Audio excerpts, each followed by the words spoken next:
Ang financial literacy ay hindi madalas na itinuturo sa mga paaralan, kaya marami sa atin ay natutunan na lang ito mula sa ating mga magulang at sariling karanasan.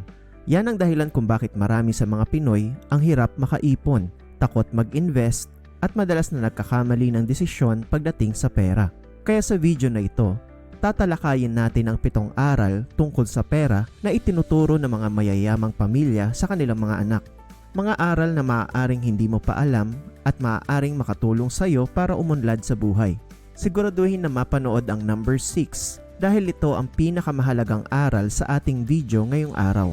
Pero bago tayo magsimula, ang goal ng channel ay makamit ang 200,000 subscribers. Kaya kung hindi ka pa nakasubscribe, inaanyayahan kitang mag-subscribe at i-click ang notification bell para lagi kang updated sa mga bago nating videos. Salamat!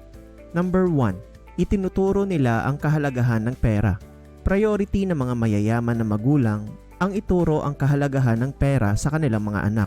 Para sa kanila, ang pera ay isang mahalagang tool na nakapagbibigay ng maraming options at pinapabuti ang kalidad ng buhay.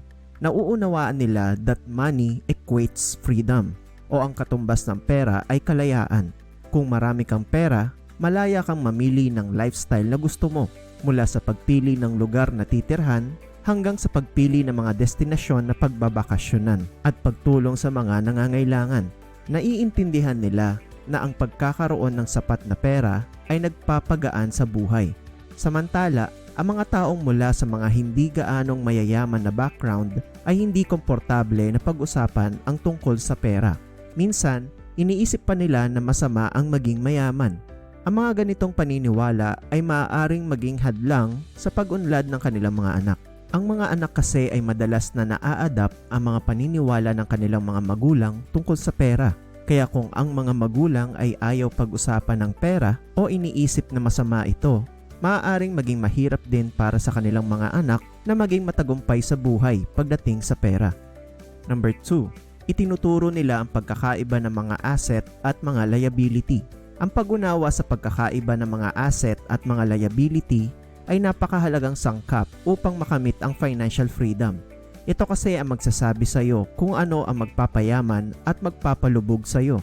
Ang asset ang nagbibigay ng pera sa iyo, tulad ng isang bahay na pinapaupahan mo sa iba. Kapag may umuupa nito, nakakakuha ka ng pera bawat buwan. Samantala, ang liability naman ang kumukuha ng pera sa iyo, tulad ng bahay na tinitirhan mo. Kailangan mong magbayad ng buwanang bayarin dito. Ang mga mayayamang tao ay tinuturuan ang kanilang mga anak na mag-ipon ng mga asset at iwasan ang mga liability.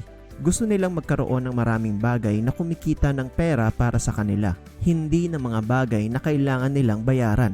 Ang strategy na ito ay naghihikayat sa kanilang mga anak na magtayo ng mga negosyo o mag-invest sa mga assets na nakapagbibigay ng regular na kita, habang iniiwasan ang paggastos sa mga walang kwentang bagay.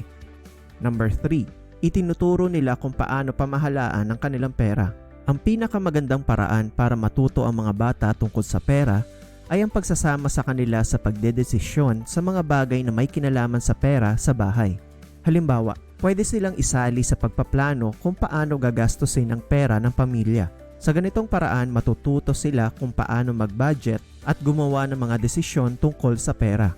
Kapag nakita ng mga bata kung paano pinapamahalaan ng kanilang mga magulang ang pera, mas madali silang matutong maging responsable sa pera nila. Ito ay parang paggaya sa mga magulang. Kaya naman, mahalagang maging magandang halimbawa ang mga magulang sa kanilang mga anak pagdating sa pera. Ang tawag sa proseso kung saan ginagaya ng mga bata ang ugali ng kanilang magulang pagdating sa pera ay modeling.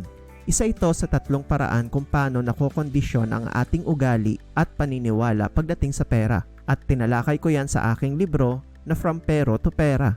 Sa chapter 1, tinalakay ko ang 3 main sources na humuhubog sa ating pananaw sa pera. At may sinulat din akong actionable steps na makakatulong upang mabago ang iyong mga maling pananaw sa pera na maaaring isa sa dahilan kung bakit di ka makaabante sa buhay.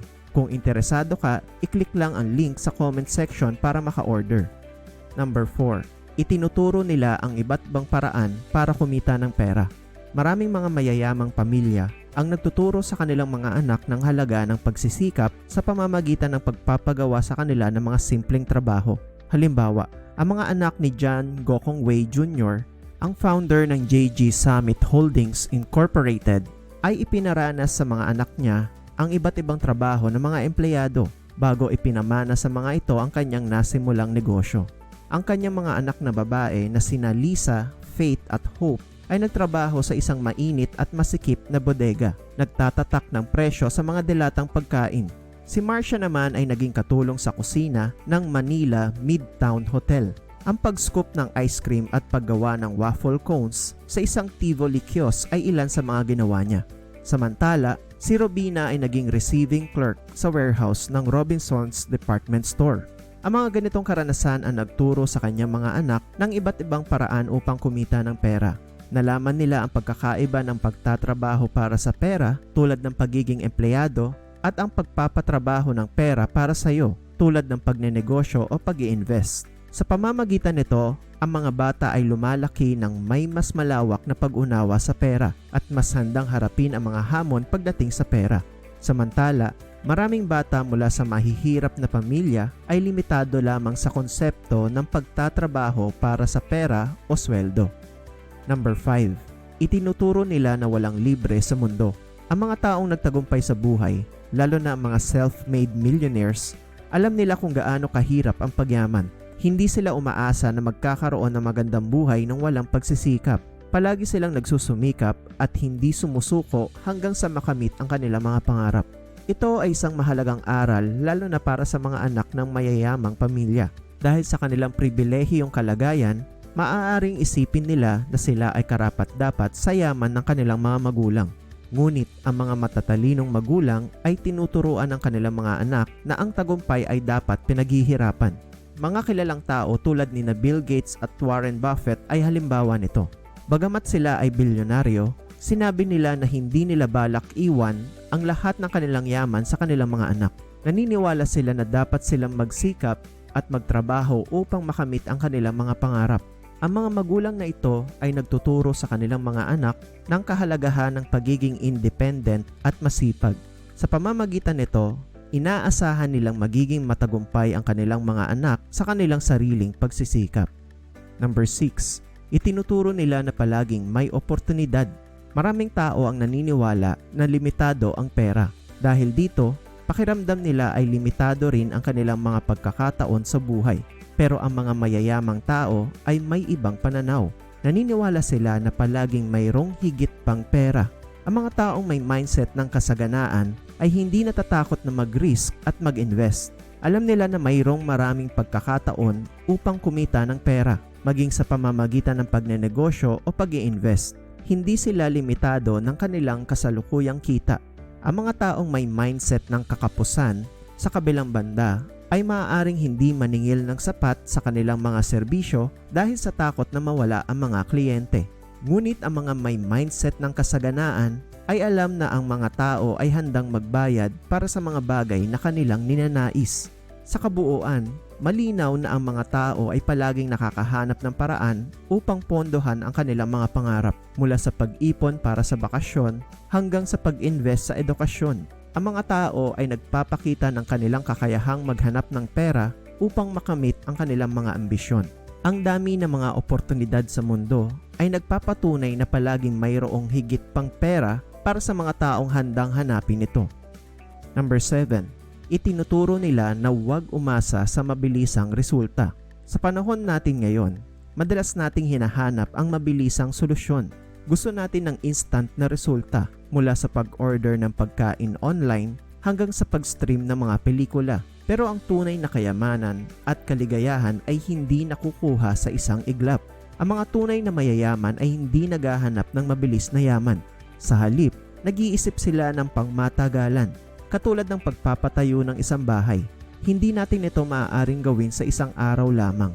Kailangan ng matibay na pundasyon at mahusay na materyales. Sa buhay, kailangan din nating mag-invest sa ating sarili, matuto ng mga bagong kasanayan at bumuo ng mga makabuluhang relasyon. Ang mga mayayamang pamilya ay tinuturuan ng kanilang mga anak na ang kaalaman ay isang mahalagang kayamanan. Sa pamamagitan ng pag-aaral at pagsasanay, maaari tayong mas maging kapaki-pakinabang ng mga tao. Hinihikayat din nila ang kanilang mga anak na subukan ang iba't ibang mga bagay upang matuklasan ang kanilang mga talento at interes. Sa ganitong paraan, mas mapapalaki nila ang kanilang value sa mundo. Sa summary, ito ang 7 aral tungkol sa pera na itinuturo ng mga mayayamang pamilya sa kanilang mga anak. Number 1, itinuturo nila ang kahalagahan ng pera. Number 2, itinuturo nila ang pagkakaiba ng mga asset at mga liability. Number 3, itinuturo nila kung paano pamahalaan ang kanilang pera. Number 4, itinuturo nila ang iba't ibang paraan para kumita ng pera. Number 5, itinuturo nila na walang libre sa mundo. Number 6, itinuturo nila na palaging may oportunidad. Number 7, itinuturo nila na huwag umasa sa mabilisang resulta. Sa topic na ating tinalakay ngayon, ano ang iyong biggest takeaway sa ating video? I-comment sa baba ang iyong kasagutan. Sana ay may natutunan ka sa video natin ngayong araw.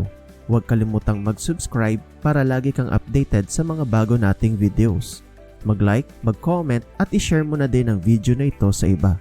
Paki-follow na rin ang iba pa naming social media accounts. Maraming salamat sa panonood at lagi mong tandaan na ikaw ay magtatagumpay.